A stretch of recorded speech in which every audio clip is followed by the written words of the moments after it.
Fala, senhoras e senhores, começa agora mais um Hitwave Hits, comigo, Wilson Farina, aqui nos estúdios da Antena Zero, hoje com nossa convidada, Lara Alfranc. Tudo bem, Lara? Tudo jóia, muito gostoso estar aqui.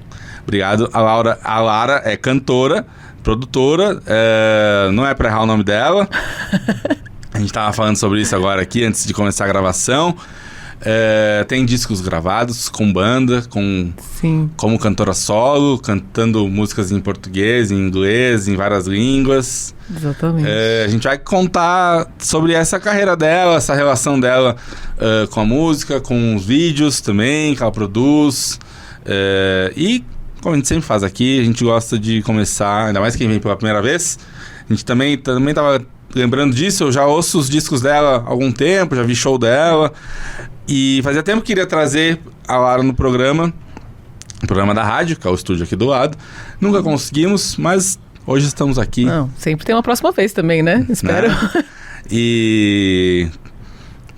Enfim, como a gente sempre faz aqui, eu sempre gosto de fazer, começar pelo começo. Como que começou a tua relação com a música, as primeiras memórias, coisas como era na tua casa, como que rolava.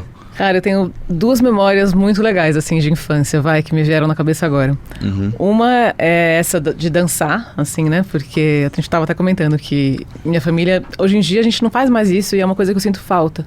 Mas eu lembro de criança, assim, de rolar, tipo, um jantar, assim, com os amigos, os meus pais, e depois disso a galera começar a dançar e ficar tocando e assim, ser criancinha, dançar no meio, achar mó legal aquilo. E é isso, né?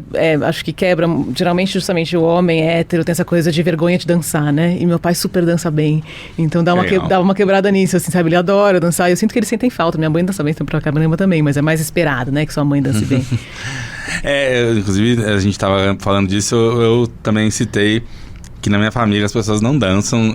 Festas em casa, era todo mundo travado, botava até uma música. As pessoas gostam de música, mas... Meu pai era desses, o brasileiro tem uma coisa conservadora, assim, né? Com o corpo, a gente tem medo de passar ridículo. Como é ruim isso, porque não é pra saber... É pra se divertir, acima de tudo é isso, é pra ser divertido, não é um desfile, né? De quem sabe fazer bem o negócio. Agora, lembrando isso, meu pai dizia, eu gostava de carnaval, porque isso, o baile de carnaval era só ficar pulando e tal, não precisava saber passos de dança. Mas ninguém precisa saber passos de dança, né? Ainda mais em casa, mas... Eu acho, eu não sei se em outras épocas, né? Acho que as pessoas dançavam coisas mais formais, mas hoje em dia, depois que a gente começou a dançar rock, virou qualquer nota, né? Valsa, mexe o corpo e vamos que vamos. Acho que é isso. E aí, enfim, tem essa coisa ligada à dança, mas também tem uma outra memória que me veio aqui, que é muito legal, que é... Eu tinha, na verdade, são duas, eu vou destrinchar em duas memórias. Por favor. Eu tinha uma vitrola no meu quarto, e isso é uma coisa que marcou muito, que era aquela vitrolinha de malinha, assim, né? Que você abre. E aí essa vitrola tinha acesso aos discos deles, né? Os discos deles como um todo. E minha mãe tinha a coleção dos discos dos Beatles, assim, todos. Então isso realmente me marcou muito, assim. E eu não sei como que ela deixava eu mexer nos discos, porque acho que eu teria um tanto de medo que uma criança fosse estragar tudo. Mas sei lá, acho que é amor de mãe, né? Ela deixava. E tinha todos os singles, sabe? Os disquinhos pequenininhos, então eu achava muito fofinho, aqueles mini discos, né? Aquela coisa. Todos os singles. E aí eu ouvia muito, assim, no meu quarto, assim. Deixava ali, nossa, direto tocando. E aí tinha o lance do Walkman também, né? Eu sou da época do Walkman. E também tinha umas fitinhas que eram originais, né? Não, depois foi gravar a fita, mas tinha umas dos meus pais que eram originais, assim. E eu lembro especificamente de um dia que eu tava dando um rolê num parque, que eu acho que era no Burle Marx, com eles, assim, eu tava com o Walkman. E eu achava um saco ficar andando, né, no parque. Eles iam lá, tipo, né, vamos fazer exercício. e eu ficava, tipo, esperando pra chegar entre um brinquedo e outro, né? Porque tem umas partes que tem uns brinquedos. Aí eu, tipo, andava. Brinquedo! Aí você vai, né? Era assim. E aí, eu lembro que eu ficava ouvindo esse disco no Walkman. Eu lembro claramente de ficar girando numa das músicas dos Beatles, que era... Será que era Day in the Life? É uma música que tem... Tá vendo? Eu falei que eu sou ruim com nome de música. Tá tudo bem. Que tem aquele...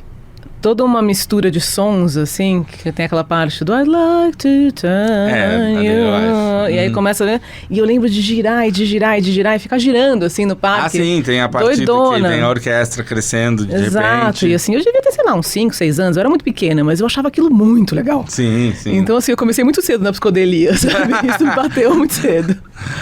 E sem aditivos. Exato. Apenas a música. A infância, né? Porque a infância, de uma certa forma, é psicodélica, né? A gente tem um encantamento com a natureza e com o mundo que a gente depois meio que retoma, né? A partir das drogas. Mas é muito diferente. Quando você é criança, você... até porque às vezes magia, as né? pessoas ligam muito a psicodelia a aquela psicodelia mais soturna, mais dark, talvez. Sim. E não, tem também a psicodelia ensolarada, né? Muito. Inclusive, eu tava falando desse termo aí, solar, esse fim de semana, quando a gente conheceu aquela banda lá que a gente tava comentando do The Shins. Sim. Que é muito solar, sim, né? E sim. tem uma coisa Califórnia, né? Nos sons, que tem uma psicodelia solar também, tem várias, né?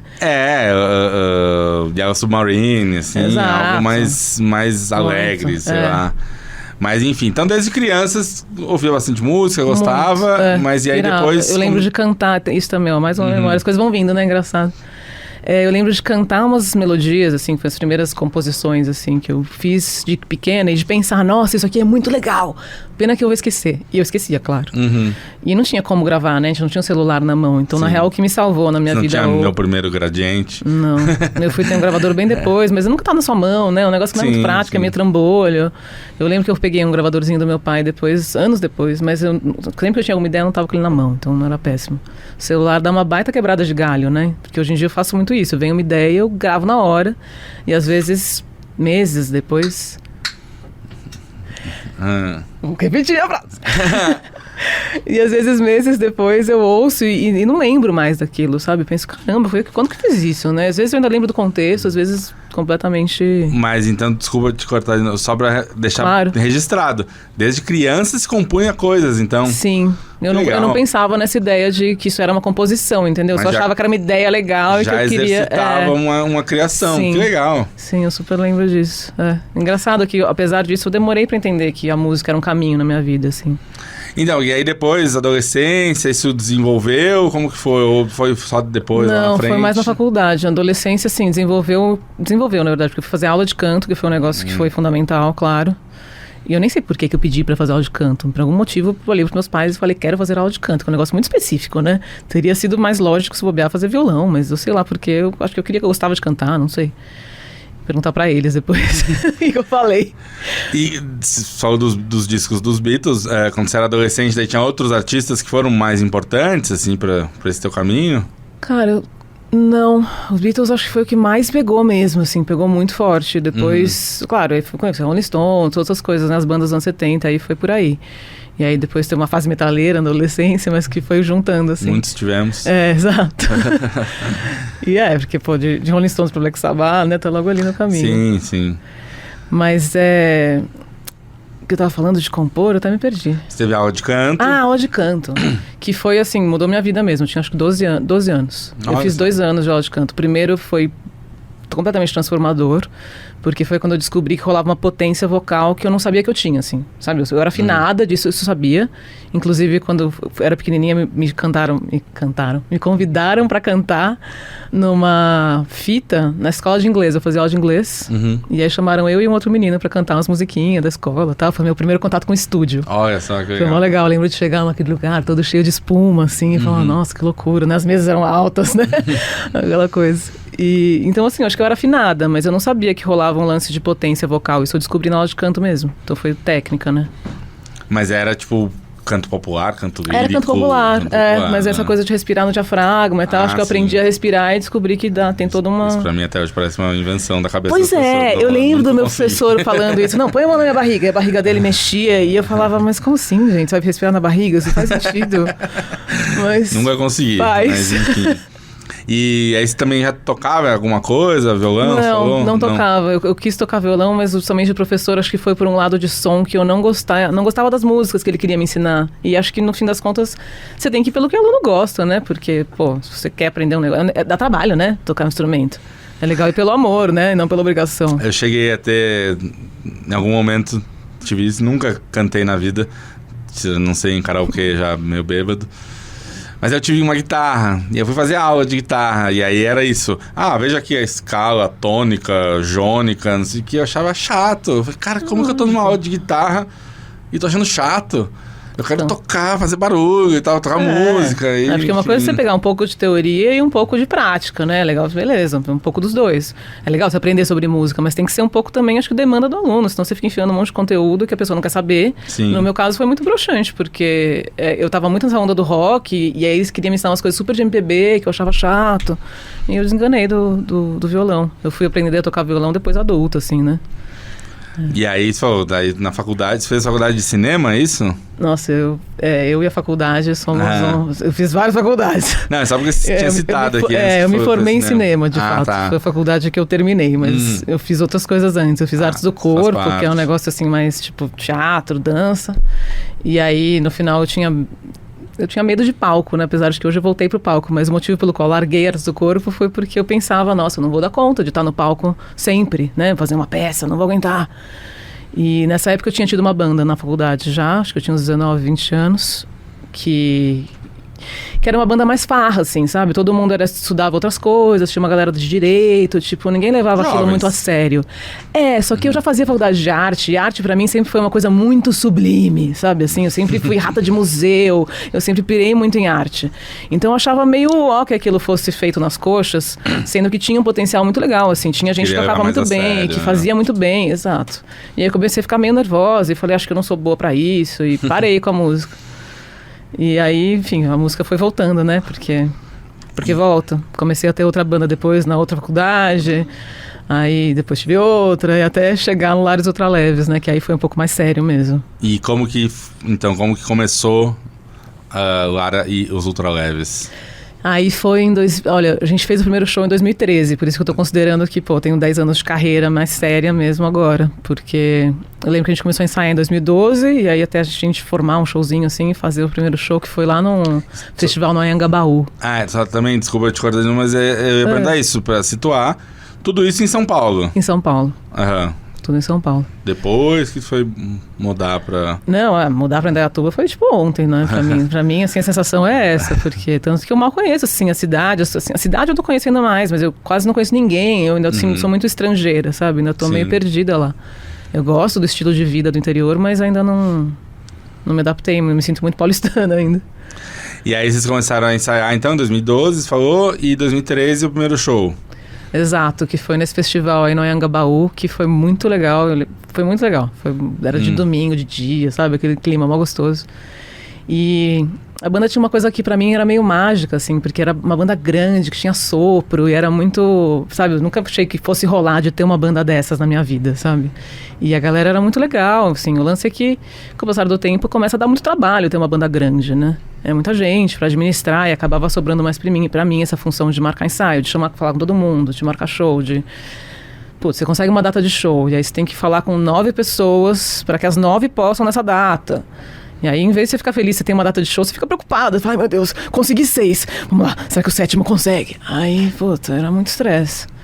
Então, aos poucos, isso foi virando um projeto solo, assim, porque percebi que tinha um negócio que eu precisava realizar e que não dava pra depender de tanta gente pra fazer, né?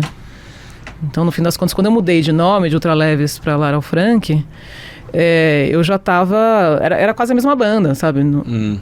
Os sopros já tinham caído um pouco da banda antes... Então mudou praticamente só de nome, sabe? De um disco pro outro. Mas chegaram a lançar um disco com os Ultraleves. Foi gravado aqui? Foi gravado no $12, lá no Bom Retiro. Sim. E aí sim, aí era todo mundo dos Ultraleves, a gente tava com sopro. Puta, foi muito legal. Foi muito doida essa experiência. A primeira vez que você tá no estúdio, né? É muito louco, porque agora que faz tempo já que eu tô fazendo isso, você já conhece tanta coisa, tantas pessoas, você já passou por tanta experiência. Mas as primeiras vezes é tudo muito... uma mistura de mágico e assombroso, né? Porque você não entende direito como funciona, é muito legal. E eram composições tuas? Como que era o processo da banda? Foi por isso também que eu acho que eu precisei assumir essa coisa do nome, né?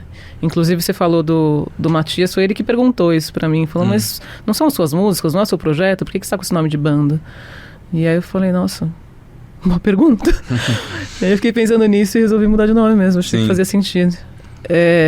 Então, a gente teve uma época que a gente tentou compor em grupo, porque parecia um negócio legal de se fazer, e as pessoas fazem isso na música, né? Eu gosto bastante de compor em parceria. Mas acontece que é muita gente, né? E aí tem ensaio que, o negócio super fluiu. Só que aí faltaram as pessoas no seguinte. E aí você já perdeu, né? Completamente o fluxo, assim. Precisa ser o mesmo núcleo para funcionar de novo no próximo ensaio. Então aí ficava essa coisa do comprometimento ser diferente. Aí quando eu vi, eu falei, bom, tenho essas músicas que eu quero lançar, que eu trabalhei, preciso fazer arranjo, tudo isso. Mas quando foi ficando claro que as músicas eram minhas, eu tive aquele momento de ligar pra banda e falar, vou fazer um disco, beleza, vou bancar, mas são minhas as músicas, né? Você tá sabendo, tá tudo ok? Tá todo mundo sabendo disso? Porque, no fim das contas, esse lance de direitos autorais é muito do combinado, né? Sim. Tipo, Lennon e McCartney não eram parceiros, de fato, em todas as músicas, mas assinavam juntos. Não, sobre isso, recentemente, eu descobri... no ano passado, tem um festival de documentários de música, o Inédit, né? Que é muito legal e que no ano passado passou um documentário sobre o A-ha. E que eles têm 1000 tretas entre eles, mas continuam tocando. Toda uma história que eles não conseguem conviver muito bem juntos, mas não conseguem viver separados. E tem uma das histórias sobre a composição de Take On Me, que é o maior hit. Sim. E que o guitarrista compôs a melodia, a estrutura toda da música, e acho que a letra também. Só que o tecladista fez o riff de teclado que é o que pegou. É marcante. Então, porque tem gente que fala que música é melodia e letra, né? Então, se você fez melodia e letra, teoricamente a música é sua. Só que isso é muito variável, porque, né, tem músicas que o riff, né, às vezes um riff de teclado ou de guitarra, ou sei lá, riff de Satisfaction. É a música, é a primeira coisa que vem na cabeça das pessoas quando você vai falar da música. Então aquilo acaba tomando um espaço ali que é um espaço melódico, no fim das contas, né? E enfim, por isso que eu acho que as coisas têm que ser combinadas a priori. E aí o cara faz um relato que é muito engraçado. Primeiro, uma outra pessoa próxima à banda fala disso. Essa questão da divisão de composição sempre foi um problema entre eles. E aí cita que o U2 resolveu isso desde cedo, todas as músicas são dos 4. E aí, é um jeito, né? É um jeito. E aí o guitarrista do A-ha fala que também tem um hobby de ser meio que marceneiro em casa. E aí fala assim, quando eu faço uma mesa, eu que fiz a mesa. Não interessa que tipo de toalha que colocam por cima. Faz sentido. Mas, enfim... o arranjo, de certa forma, é a toalha, né? Assim, você pode trocar a toalha, a mesa vai continuar sendo a mesa. Mas aí, tem gente que pode não reconhecer a mesa, porque uma toalha diferente, né? Essa analogia dá pra... Dá, isso é verdade. Mas isso, se as composições, no caso da tua banda, eram tuas mesmo... Então, é que aí vem essa coisa, né, de melodia, mas e harmonia? Harmonia não é música, mas e música instrumental? Tipo, é um campo infinito, né, de discussão, assim, isso. Porque... Tanto que é isso, né, o combinado... O combinado, exato. Tá tudo bem, não adianta... Não, tanto que hoje em dia, se eu faço música com alguém, às vezes a pessoa, sei lá, fez um parágrafo de letra. Eu não vou falar, então você tem 15% da música, entendeu? Geralmente quando eu faço isso é 50-50 e acabou. Tipo, vamos fazer junto e pronto. Sim, eu ia dizer que não adianta 1000 anos depois o Paul McCartney querer falar, por que não, em vez de Lennon McCartney, não coloca McCartney e Lennon? Velho, lamento. Porque soa melhor. Já foi, isso há muito tempo. Já. Mas e outra coisa que, ainda sobre esse disco... tem músicas que tu toca até hoje, né? Sim. Até outra questão que, né, era um disco teu, praticamente, né? As músicas estão no teu repertório até hoje, né? Poucas, viu? Mas acho que deve ter alguma coisa assim, é verdade. É que uns tempos, a gente, depois de um período, eu pelo menos sou assim, não sei, eu falei a gente como se eu representasse todos os artistas, mas eu acho que isso é mentira. Mas eu acho que é comum muitos artistas enjoarem das músicas, né? Sim. Então passa um tempo que você não quer mais tocar aquelas músicas, porque você cansou, e aí depois passa mais um tempo e você ouve de novo e fala, nossa, essa música era legal. Nossa, é mesmo, né? Caramba, tinha essa música. Aí ela volta pro repertório. Não, volta dos que não foram, assim, isso rola. Assim, mas digo assim, não é uma coisa que fala, não, agora esse aqui ficou pra trás, nunca mais vou tocar, né? Não, eu acho um disco muito legal, inclusive. O lance é que ele tinha uma proposta mais soul, que era a proposta do Lares Ultraleves, que tem a ver com essa história da aula de canto, inclusive, porque eu descobri essa coisa da potência vocal, eu não me sentia muito encaixada na música brasileira, e pensei, bom, beleza, acho que blues e soul é um tipo de som que valoriza a minha voz, que eu gosto de cantar e que eu acho foda. E aí eu fui atrás dessas coisas que eram as coisas bem lado B, assim. Então não era um show que... Tinha um lado que era muito legal de assistir, mas olhando do ponto de vista do mercado, assim, era uma ideia de jirico, porque são músicas que não são suas, e ao mesmo tempo ninguém conhece.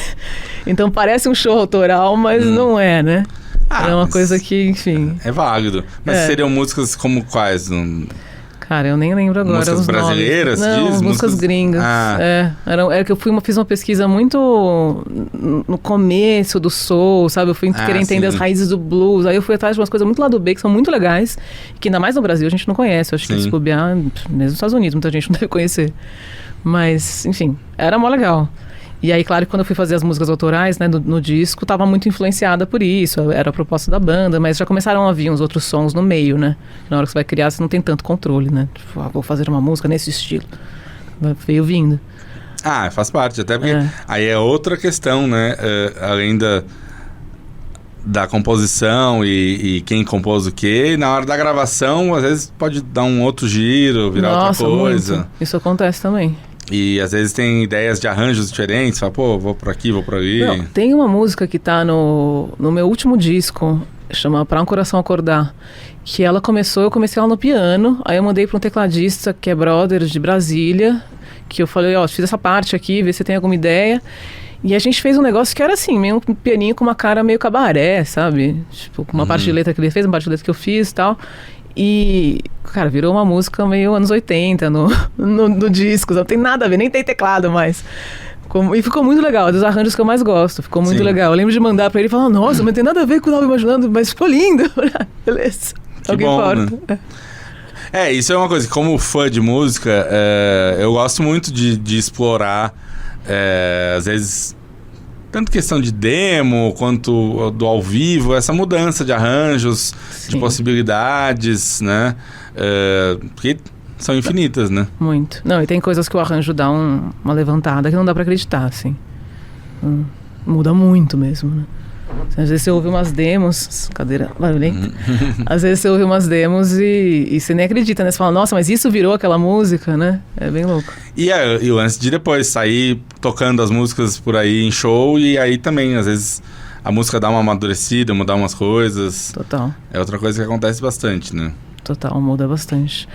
Eu tô bem nesse processo agora, inclusive, porque tem uma música que eu tô gravando e que eu já toquei em show. Então, assim, a gente já tem uma ideia de como ela é, porque ela já tá sendo tocada faz uns tempos, mas, ao mesmo tempo, agora ela tá indo pro estúdio. Então, assim, pode surgir...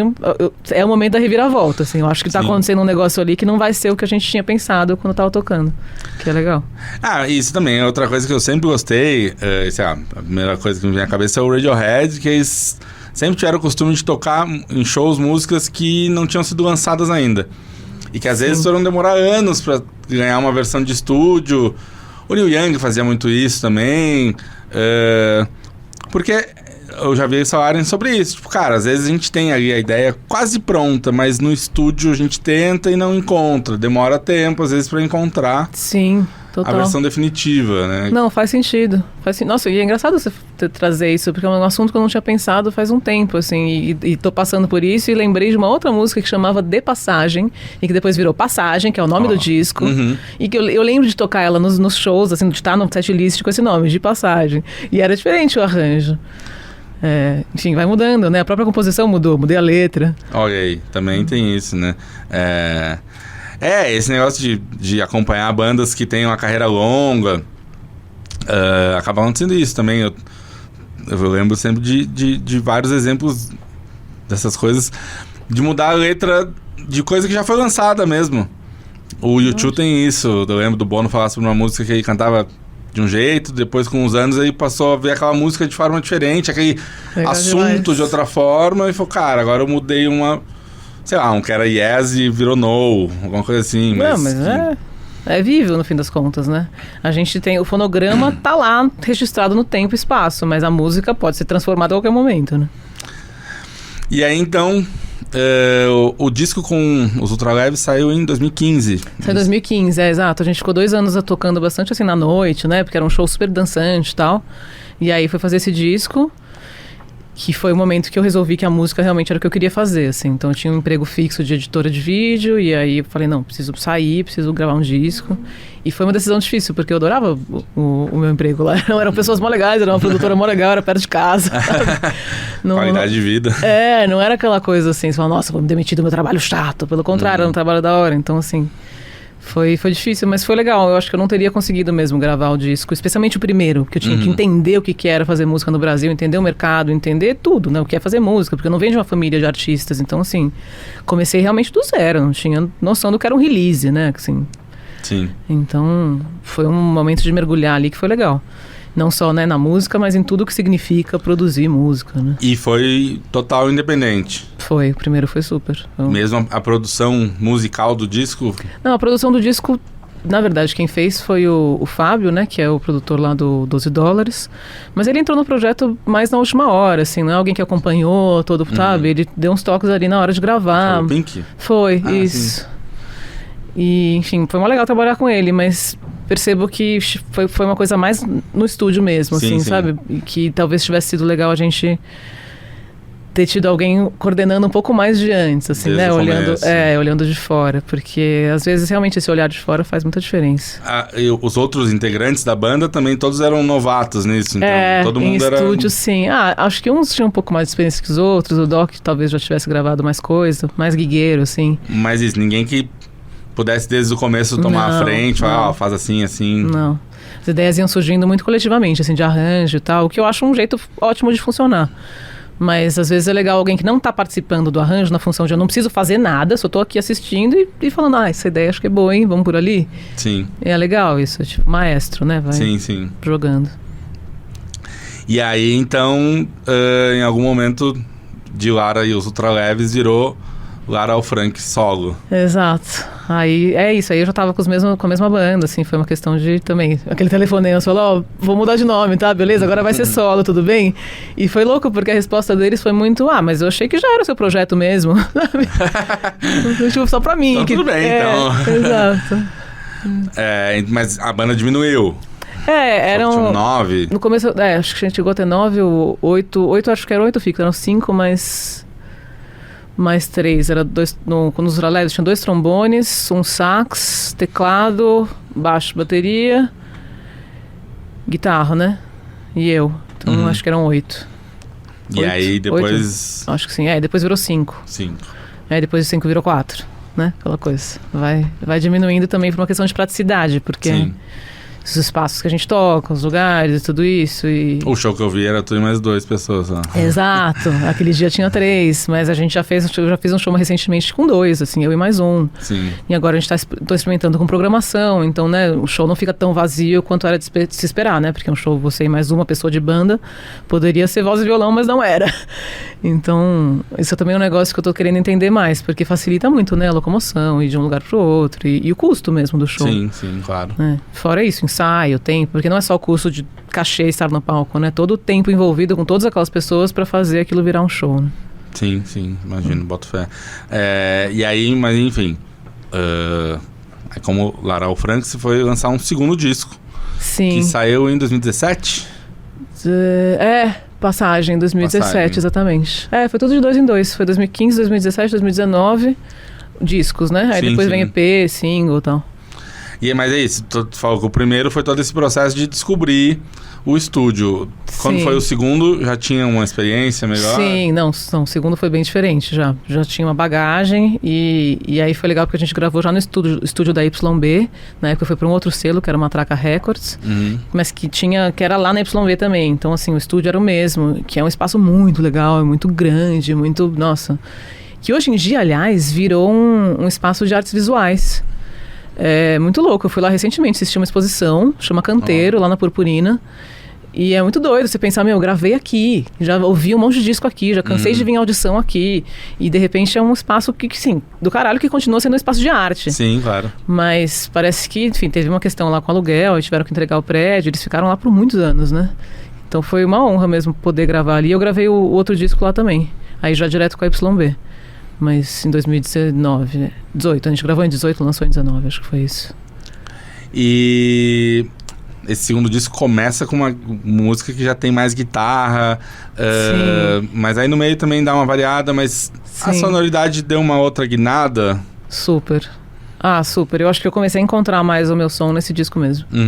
Acho que foi ficando mais, sabe, perdendo mais a roupagem dos Ultraleves, que não deixava de ser uma coisa...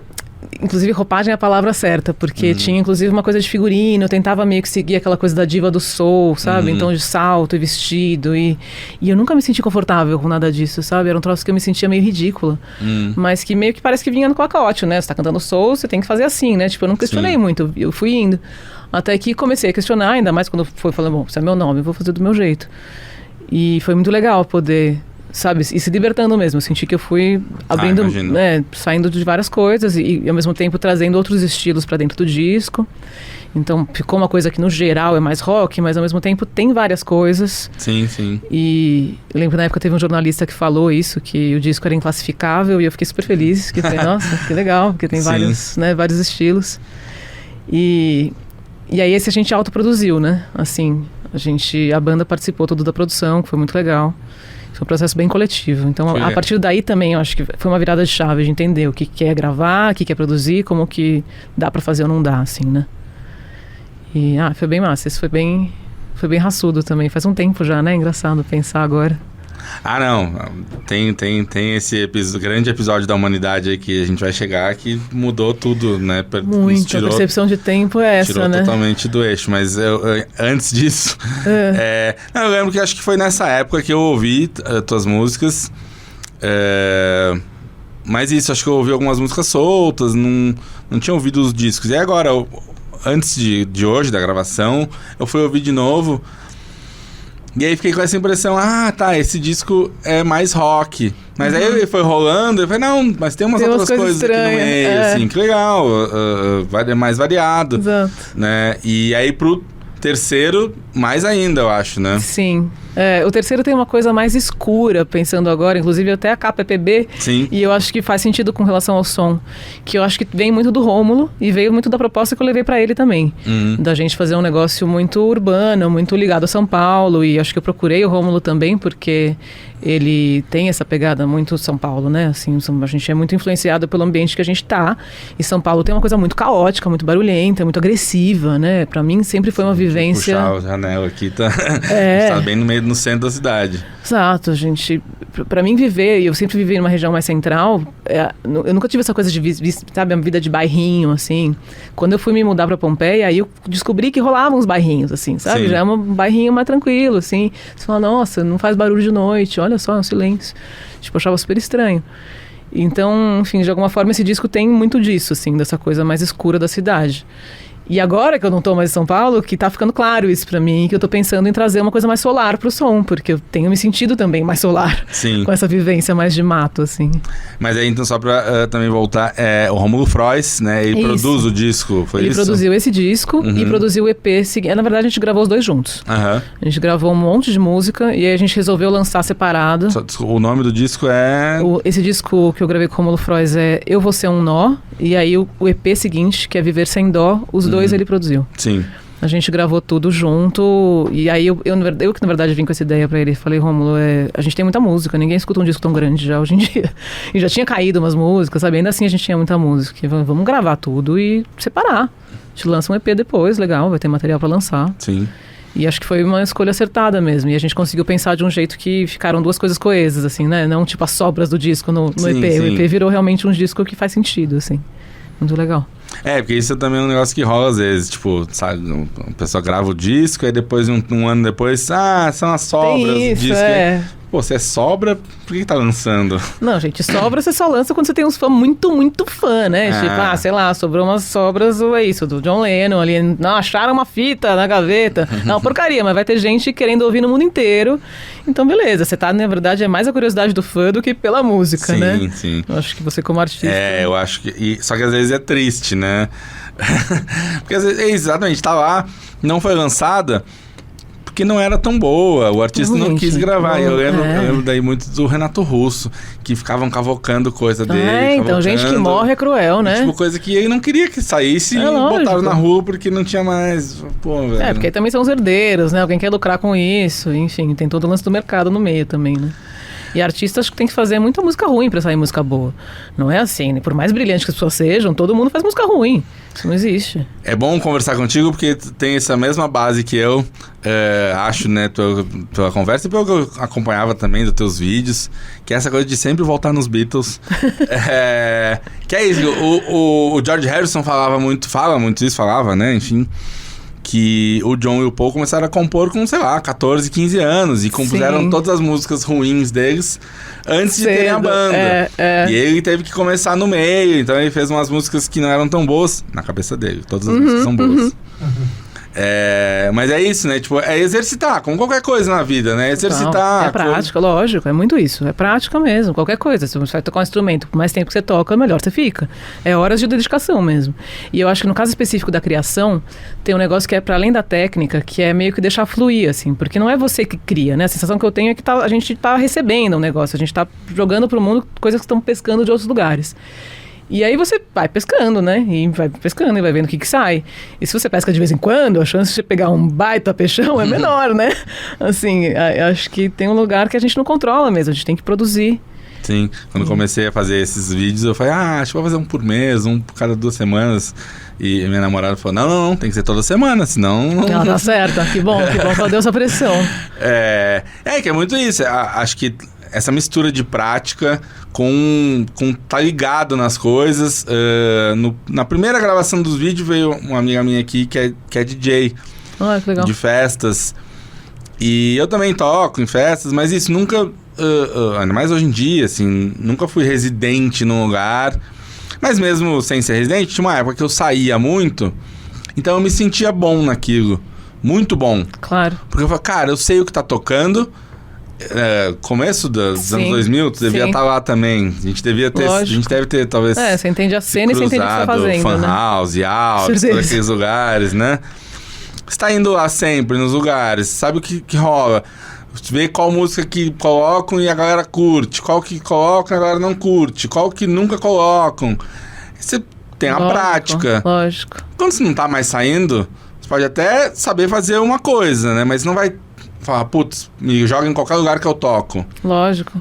Né? Não, e também hoje em dia acho que é até mais complicado, né? Porque a cena musical não é mais o que era, né? Antes a gente era muito influenciado pela MTV, pelas coisas que, tipo, as modinhas, assim, de sons, né? Agora parece que tem música de tantos tipos, de tantos lugares, tem tantos nichos. Eu sempre vira e mexe eu descubro algum artista grande, tipo no YouTube, assim, que tem um monte de fãs e que eu nunca ouvi falar. Assim, mas... é impressionante, assim. E brasileiros, e gringos, e de tudo, assim. Tem muita gente produzindo que não é só a galera que chega nos festivais, é uma galera que você fala, gente, mas quem é essa pessoa? E de repente, é isso, tem milhões de pessoas que conhecem, né? Essa ideia de celebridade mudou muito. Né? A celebridade que a gente via na rua e falava, todo mundo conhece aquela... sei lá, Glória Maria, todo mundo conhece a Glória Maria. Mas não é mais assim, né? Tipo, tem nichos de celebridade. Assim. Tem muita gente no planeta, né? Então, cada nicho que era pequenininho não é tão pequenininho mais. Não, e a galera mais nova acho que não é tão influenciada pela TV, né? Sim. Então é uma coisa menos homogênea mesmo. E também era outra coisa que mesmo, sei lá, ainda na época que era TV e rádio, nos anos 90, por exemplo, meu pai era um que falava, quem que são os Beatles de hoje? Não tem mais. Já naquela época não tinha mais. Sim. Não só por questão de talento e seja o que for, de gosto, mas por isso, não tem poucas pessoas que concentram a atenção de todo mundo. Não. Hoje a atenção, como tem gente demais no mundo, a atenção pode ser dividida entre vários, né? E tem o exemplo, que agora já deve ter alguns anos, mas que ficou meio marcante aqui no Brasil, de um cantor sertanejo que faleceu. E era um cara que era jovem. Eu lembro. E uma galera ficou super triste e uma galera nunca tinha ouvido falar nele. Eu incluído. Eu nessa. Lógico.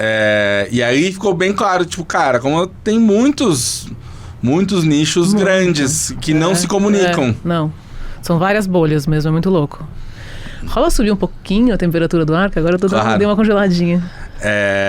Mas aí outra coisa que eu ia te perguntar sobre esse teu terceiro disco, tô considerando todos como teus discos. Claro. Que começa a rolar ali o lance das parcerias, né? Tem música que o Rômulo toca contigo e tem uma música com a Júlia... tem uma que ele canta, tem uma que eu fiz com a esposa dele, Alice.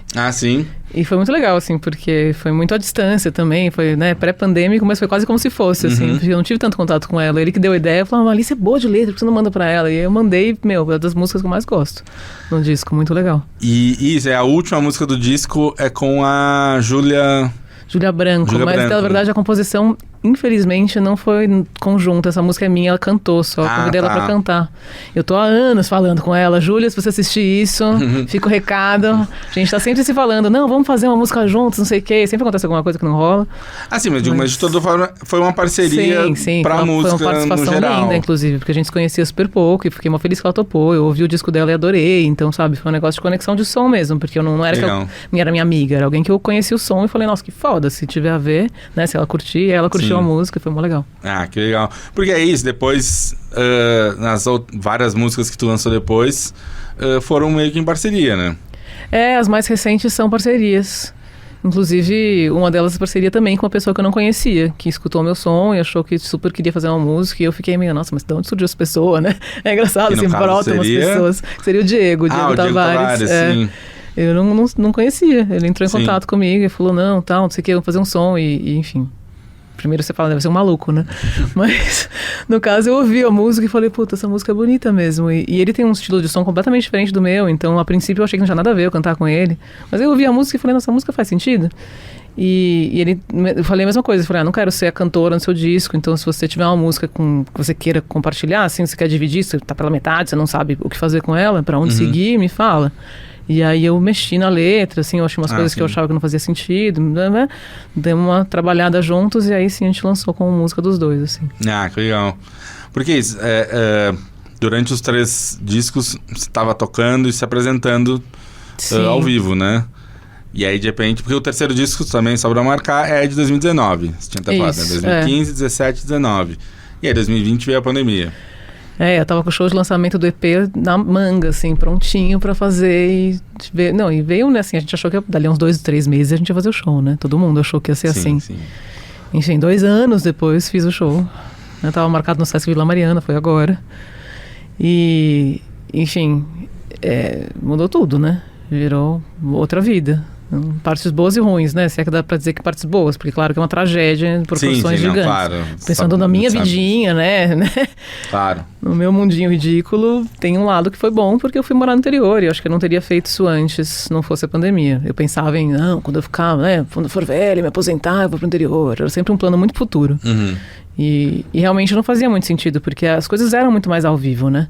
Essa ideia de reunião online, de tipo... Pô, é isso, o Diego, eu não tinha visto o Diego. No dia que eu fui gravar com ele, a gente se conheceu, foi prazer, sabe? A gente trocou áudio e tal, e foi isso, foi tudo à distância. Não, o Zoom eu nunca tinha ouvido falar. Exato. E virou um negócio que todo mundo passou. De repente você usa 4 vezes por semana.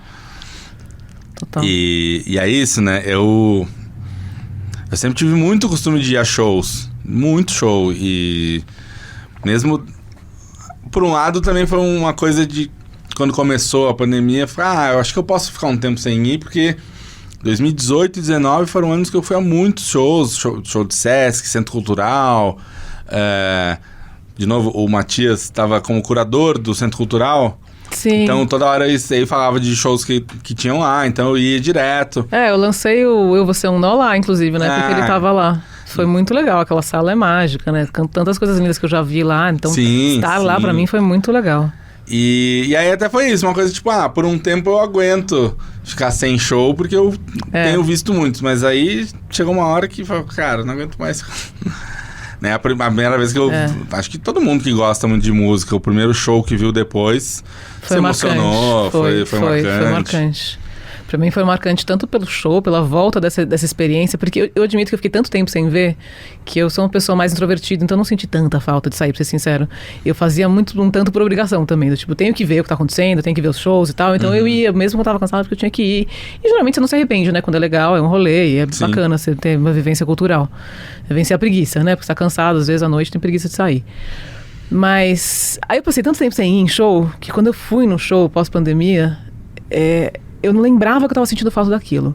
sabe? Eu lembro que eu fiquei meio eufórica, assim, falei, caralho, velho, isso aqui faz tanto sentido. Eu realmente não tinha percebido o quanto fazia falta, porque essa ideia de você estar ali e de repente você tá meio dançandinho com uma pessoa que você nunca viu do seu lado, Sim, e que tá igualmente pirando naquilo. Experiência é uma experiência coletiva, né? isso é muito, muito mágico, assim, porque eu tava sentindo falta de fazer esse show como artista. Sim. Mas eu não lembrava o quanto era legal estar na plateia, sabe? É muito incrível mesmo.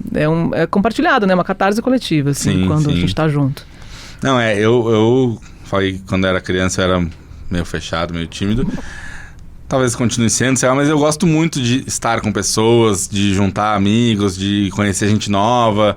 Então, assim, eu sofri muito na pandemia, a questão de estar sem poder fazer tudo isso. E aí, ainda em 2021 já rolaram alguns shows, mas eu não cheguei aí. Eu fui só em 2022. E foi no final de semana que eu completei 40 anos. Então também foi super marcante. Pra mim foi a mesma coisa. Foi só em 2022 que eu fui. Com um cantor que eu gosto muito, que é o Pélico, que inclusive vai vir aí numa outra edição. Eu já vi uns shows bem bonitos dele. E então foi muito marcante, foi muito incrível voltar. Agora esse final de semana eu acabei de ir num festival. Não. Agora já a coisa já meio que normalizou, né? Sim. Mas a minha experiência é muito essa. Eu sempre tive esse gosto de estar em bando e eu tento espalhar isso. Falei, gente, tá aí, a gente acabou de passar por uma coisa que tá claro que a gente nasceu pra viver em bando. Não vamos ficar em casa, não. Mas acho que tem gente que não... Eu acho que tem várias coisas, viu? Acho que tem um estilo de vida muito workaholic em São Paulo. Acho que as pessoas estão sempre muito cansadas. Sim. E aí tem também esse universo do streaming, né? Que dá uma sugada nas pessoas. Porque aí você junta o cansaço com a facilidade de dar play. Sim, o conforto. E aí você fica em casa pedindo iFood e assistindo seriado, assim, pra sempre. Eu acho que isso é uma dinâmica na cidade de muita gente que poderia estar saindo e vivendo a vida cultural e de tudo, não só música, né? Sim. São Paulo tem muita oferta de cultura. E pessoas que acostumaram até a trabalhar em casa também. Exato. Então a pessoa não sai mais. Exato. Faz tudo lá. Eu tô vindo meio de turista, assim, agora, sabe? Muito legal isso. Vou ver uma exposição, sabe? Você vem pra São Paulo curtir a cidade, é mó legal. Porque, de repente, as coisas não tão fáceis, assim. Então, você tem que realmente se programar pra ir. O que, por um lado, até é bom, porque quando eu tava em São Paulo, muitas vezes eu perdi exposições que eu achava foda, porque eu larguei pra última hora, na última hora tinha uma puta fila, Sim. aí ficava com preguiça de pegar aquela fila de horas e desencanava. Então, realmente, né, tem um lado que se programar é bom. Fiz a mesma coisa. Perdi, inclusive, a exposição do Bowie. Por causa disso. Mas aí, enfim, a pandemia veio e você foi morar no interior. Sim, tô morando em Indaiatuba. E foi lá que você começou a fazer os vídeos comentando sobre a música de outras pessoas? Foi na pandemia mesmo, foi justamente isso. Tinha mais tempo sobrando, né? Aquela coisa. Inclusive, era o que a gente estava falando, porque eu sinto que falta tempo para continuar fazendo. Eu quero fazer, só que eu gasto muito tempo, assim, porque as pessoas olham e falam, nossa, a menina manja de tudo. E, na verdade, gente, eu pesquisei, né? Não é que eu nasci sabendo as coisas. Então, eu vou atrás de um assunto que me interessa, seja lá qual for. Eu penso num plot que não seja uma coisa tão óbvia, do tipo, a vida do fulano de tal. Então, tem que ter algum mistério, alguma coisa interessante para desvendar, né? Para ir atrás. E aí eu fico pesquisando, lendo sobre, até que uma hora eu penso, beleza, acho que eu já conheci bastante coisa e vou escrevendo um roteiro, assim mesmo. Sim. E essa parte é muito trabalhosa, então espero que eu consiga fazer de novo, né? Porque é legal mesmo. Façam roteiros. Ajuda. Ou se ajuda. Porque é isso, então, pra quem não sabe, a Lara tem um canal no YouTube, o canal dela no YouTube tem tanto as músicas, os clipes, como esses vídeos que são isso. Eu lembro dos que eu já vi, que são no meio num gramado, assim, no espação. Eu sempre gravo ao ar livre, porque eu gravo com o celular. Então, assim, a luz ao ar livre é sempre mais bonita. É muito mais fácil de ficar, né, iluminando e pegando um fundo legal. Eu prefiro sentar lá. E às vezes vai entrar barulho de cortador de grama, cachorro latindo, e faz parte, assim, é isso. Mas é diferente daqui, que aqui qualquer lugar que tá dentro de casa ou tem uma obra do lado, ou tá passando ônibus, né? Eu já quando eu vou gravar alguma coisa em tem que esperar um horário certo. Um bom microfone ajuda também, né? Porque ele pega mais perto de você, dá uma filtradinha, mas ainda assim... um prédio ali onde meus pais moram tem uma obra cabulosa do lado, né? A cidade tá em obras mesmo, sinto que... Eu não sei de onde vão surgir todas as pessoas, porque assim... tá um negócio inacreditável. Mas enfim... além dos vídeos, você continua produzindo músicas. Aí gravou umas músicas soltas, lançou umas músicas em parceria. Lancei umas coisas ao vivo, Primeiro teve o EP, né, que a gente acabou lançando independente de não ter show. Depois teve... E aí a gente lançou, inclusive, um disquinho de vinil, que é muito legal, que tá disponível no meu site.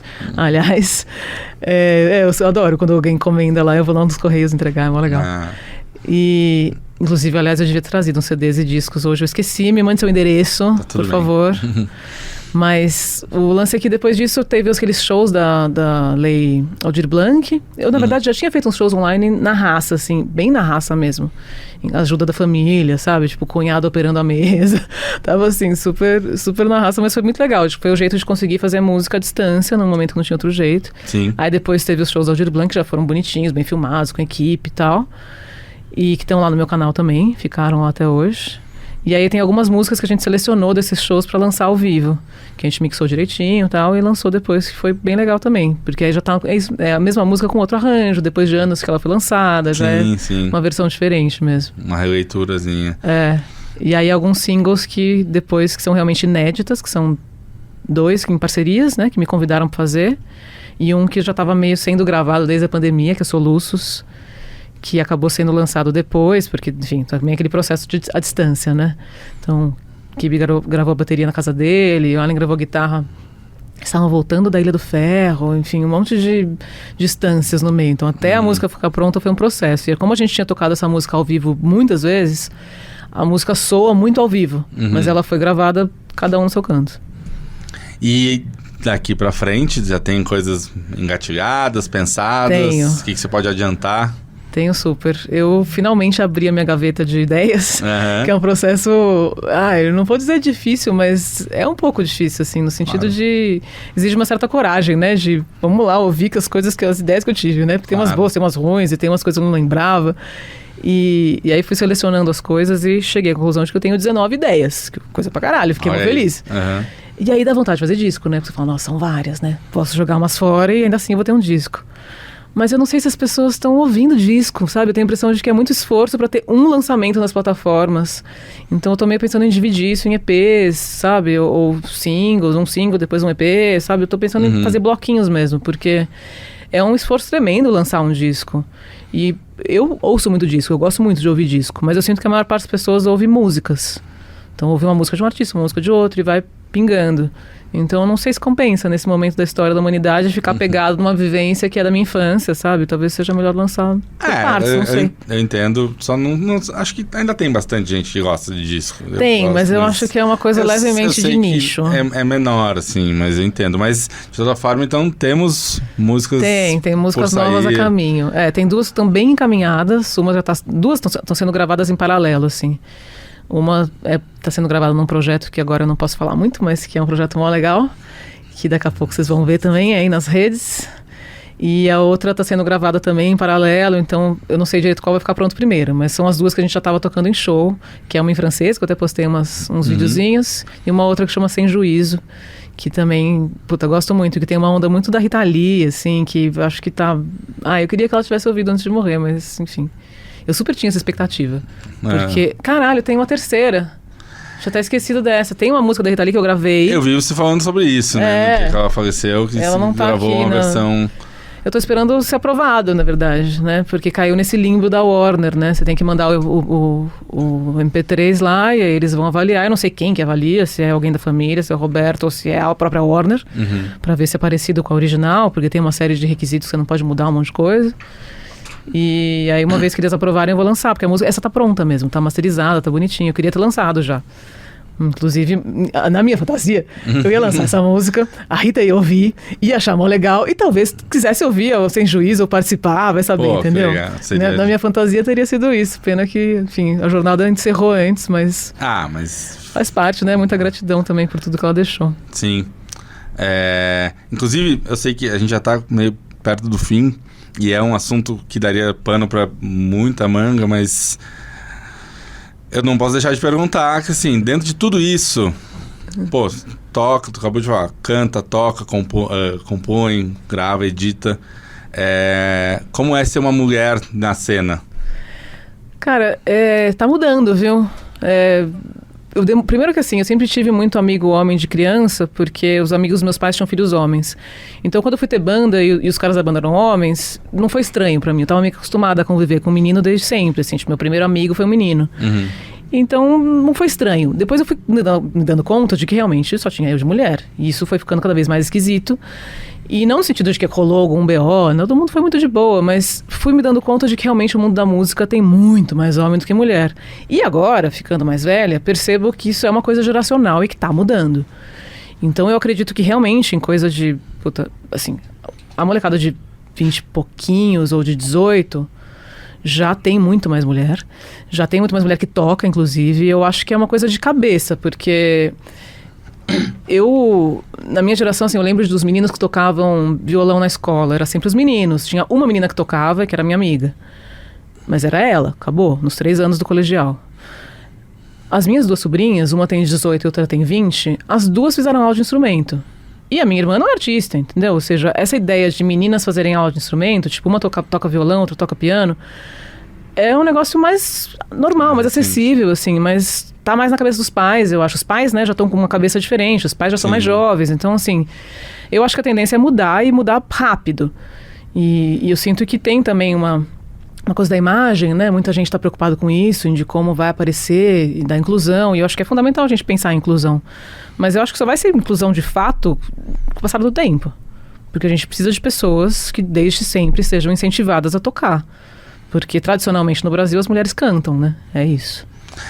A impressão que eu tenho de ver bandas bem jovens é que cada vez mais tem bandas que isso, tem 2 caras e 2 meninas, né? Ou meio misturado. Porque a gente é de um tempo que quando tinha ou era a vocalista ou era uma banda só de mulheres que era na raça mesmo. Exato. Não, eu nem cheguei a conhecer essas bandas assim, tipo, de perto, sabe? Sim. Eu ouvia falar, mas eu não tinha. Tipo, na escola não tinha uma banda assim. Eu acho que era até mais, talvez, na cena hardcore, né? Exato. Até pela questão de, talvez, de ter que ser combativo, né? Total. Mas agora eu vejo que talvez esteja, aos poucos, melhorando, né? Não, total. Eu acho que é um assunto que a gente tem que pensar muito, até porque a gente está no Brasil e inclusão é uma coisa que a gente tem que pensar em todos os aspectos, né? A gente tem um problema muito sério de desigualdade de renda. Sim. A gente, e a música é um lugar onde as pessoas podem entrar, né?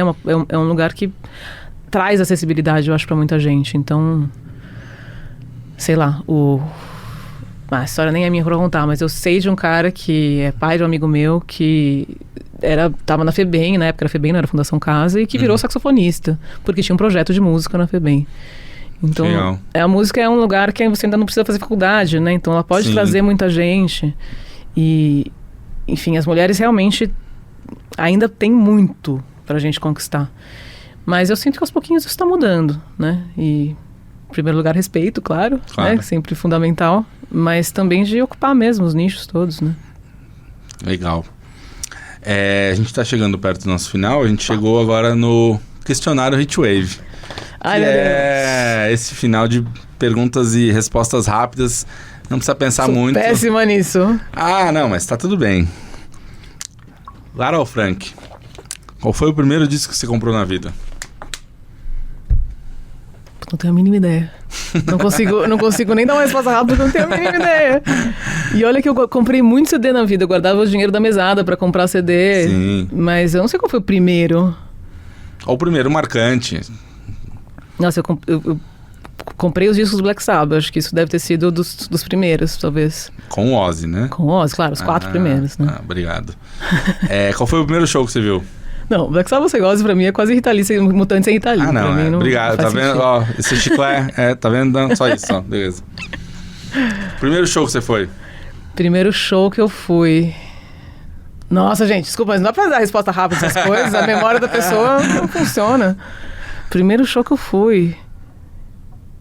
Também não sei, mas eu lembro um show que eu fui quando eu era bem pequena. Acho que não foi o primeiro, que eu devo ter ido em shows com meus pais. Mas o primeiro que me marcou, assim, porque eu fui meio adultinha. Eu fui com esse amigo meu de infância, o Fernando. E a gente tinha uns 12 anos. E foi um show da Rita Lee que foi muito legal. Foi lá no Antigo Olímpia, justamente. Que massa. Foi mágico, nossa. Isso nos anos 90. Então, grandes anos 90. Música de outra pessoa que você gostaria de ter escrito? Não sei, viu? Muita gente pergunta isso, né? No sentido de, tipo, é uma coisa que as pessoas perguntam. Eu não sei. Nunca pensei muito nisso. Não é uma coisa que me ocupa mesmo. Tem as músicas que eu amo e que eu acho que... Mas eu nunca pensei, puta, queria ter feito. Não sei, não sei mesmo. Mas tudo bem. Qual seria a banda ou artista que você mais ouviu na vida? Puta, talvez Beatles mesmo. Acho que o mais fácil de dizer é Beatles, porque eu comecei a ouvir muito cedo, E não é um negócio que a gente para de ouvir. Entender as letras, depois você põe de inglês, aí você começa a entender as letras, tem várias fases, né? Aí você começa a pensar em arranjo, aí você começa a prestar atenção no arranjo. Tem muitos elementos ali pra prestar atenção. E aí, como diz um amigo meu, em 2009 saíram, depois de muito tempo, as versões remasterizadas. Sim. E que aí é Beatles com convidados, ele dizia, porque dava pra ouvir umas coisas que não dava pra ouvir antes. Claro. Não, porque antes a galera fazia mono, né? Do estéreo era uma novidade, tudo mudou muito rápido, né? Qual o seu filme relacionado à música preferido? Filme, documentário? Relacionado à música. Nossa, tem tantos filmes, né? Com música. Acho que eu vou começar a mandar antes para as pessoas. Eu acho, porque pra gente pensar com calma. Tem um filme que é relacionado à música que faz tempo que eu não vejo, eu tô com vontade de ver de novo. Bom, é o que me veio na cabeça agora. Claro. Não sei se é meu favorito, mas eu lembro que quando eu vi eu achei interessante. Que é aquele Cadillac Records, manja? Sim, sim. Eu não manjava nada de música pop e foi vendo esse filme que eu falei, nossa, ela sabe cantar mesmo. Tipo, eu fiquei chocada, porque pra mim, tipo, era uma artista da música pop, sei lá, né? Tipo, não botava fé nenhuma, não era o meu universo. E de repente eu vi e falei, caralho, ela canta. E tem esse universo todo, né? Do começo das gravações, Sim. um período interessante da música. Não sei, esse filme me veio na cabeça agora. Não sei se é meu favorito, acho que não é meu favorito, mas... Tá tudo bem. E livro de música preferido? Nossa, isso também é difícil. Cara, a biografia da Rita Lee é muito legal. É muito acessível, muito fácil de ler, muito gostoso. Histórias boas. Também, esse um amigo meu, eu lembro de quando saiu, ele tava lendo e falou, cara, tem umas histórias que eu aposto que é mentira. Mas eu não também, tem problema, foda-se, tem problema. A gente se diverte lendo do mesmo jeito. Essa aqui eu roubei do questionário do Stephen Colbert, que é um apresentador americano que tem um questionário parecido com esse. Ai, gente. Que é, se pudesse ouvir só uma música pro resto da vida, qual seria? Não, isso é impossível. Isso é impossível. Isso é impossível. Não, essa pergunta é impossível. É que nem assim, o que você levaria pra uma ilha deserta? Qual alimento você levaria? Você fala, porra, você quer levar abacate ou ovo? Não dá pra levar ovo com abacate com pão? Não, é muito difícil. Uma música é muito cruel. Não, é que eu sou uma pessoa que não consegue decidir nem qual é a minha banda favorita, entendeu? Tipo, eu falei Beatles porque realmente eu ouvi muito na vida, mas não é que eu esteja ouvindo agora. Então, Tudo assim, bem. não é o que tá tocando na minha playlist nesse momento. Então, tem muita coisa no mundo, eu acho difícil. Eu não consigo decidir nem banda favorita, nem um álbum favorito, nem comida favorita. Eu tenho dificuldade com as coisas, gente. Tudo bem, tá tudo bem. Mas, parecida com essa, que música que você gosta de cantar no chuveiro? Nossa, tem várias também. Às vezes eu gosto de cantar Feeling Good, que eu já cantei no palco na época, eu já cantei algumas vezes. E eu gosto de cantar, gostosa de cantar, porque é Nina Simone, porque tem aquele vozeirão. É a que me veio mais rápido na cabeça, vou ficar com Feeling Good. Tá bom, tá ótimo. Algum grande nome da música que você não consegue gostar? Nossa, vários, mas posso falar um, então? Claro, fica à vontade. Oasis. Eu acho Tudo Oasis bem. chato. Nunca consegui entender, gente. Faz parte. E eu sei de gente que eu respeito, que gosta, mas eu nunca consegui gostar. Eu nessa, mas tá tudo bem. Desculpa aí ofender os fãs de Oasis, mas eu nunca consegui gostar. Não tem nenhum problema. Última pergunta. Diga. Eu não sou uma pessoa religiosa, não sei se existe um pós-vida, nem nada. Mas partindo do princípio que exista um pós-vida, Da hora. e seja lá tem lá uma entrada... Que tem um bar ali pra você conhecer as pessoas. Não, na real, uma entrada antes de entrar, antes de poder, né? E tiver lá na entrada a Rita Lee pra te receber. O que você gostaria de ouvir dela? Nossa, acho que eu só queria ganhar um abraço. Se eu ganhasse um abraço, eu tava felizaça já. Eu fiquei muito arrependida agora que ela faleceu, assim, porque eu não tava esperando que fosse agora. E eu lembro que ela lançou aqueles livros infantis. E eu pensei, gente, por que eu não peguei o filho de qualquer amigo e levei lá só pra conhecer a Rita Lee, sabe? Cara, eu vacilei. Eu achei que ela fosse durar mais. E aquele abraço teria sido gostoso. Acho que é só isso mesmo. Seria bom. Lara Frank, olha pra câmera e vende teu peixe agora, então, pra encerrar. Você tem um site, né? Tenho um site, laralfrank.com, e no site tem toda a discografia, então dá pra, enfim, você ver o que foi lançado quando, e aí tem o link pra você cair nas plataformas e ouvir, mas claro que você também pode acessar no seu próprio Spotify, ou YouTube, ou Deezer, o que for. Mas no site tem uma lojinha também, que tem umas camisetas, tem disco, e no meu canal do YouTube, youtube.com/laralfrank, que também tem bastante conteúdo, além justamente dos videoclipes, aí tá separado por playlist. Tem os videoclipes, tem os vídeos de conteúdo, que eu acho que eu chamei de blogueirando. E aí, sei lá, tem várias coisas legais. O YouTube tá rolando bem. E tem o Instagram, que é onde eu posto com mais frequência. Tô tentando estar mais presente no TikTok também. Então é isso, tô em todas as frentes aí. Até o Facebook, que tá um pouquinho mais abandonado, mas que eu também posto. Então apareçam, venham e sigam. E assim que possível, shows. Sim, exatamente. É que agora tô nesse processo de gravar, né? Eu tô precisando renovar o repertório. Eu sinto que eu tô sentindo falta mesmo de fazer música nova. E eu acho que esse momento de criação é tão mágico, tão especial, assim, que também quero fazer isso com carinho. É bom se concentrar só. Eu acho, porque eu fiz uma turnê faz pouco tempo, né? Que foi muito legal, mas também foi exaustivo, né? Você volta cansado e com aquela energia toda do rolê, que ao mesmo tempo que alimenta, cansa. Sim, claro. Então agora acho que é aquele momento mais intimista, assim, de abrir a gaveta, de pensar nas coisas. Então daqui a pouco vai ter música nova. Legal. Então tá bom. Muito obrigado. Muito obrigada a você, é muito gostoso bater esse papão aqui. Poderia, né? Ficar a tarde toda conversando. Então é isso. Vocês sabem, vocês podem patrocinar o Hitwave através do nosso Apoia-se, apoia-se/Clube Hitwave. E semana que vem tem mais. Até mais.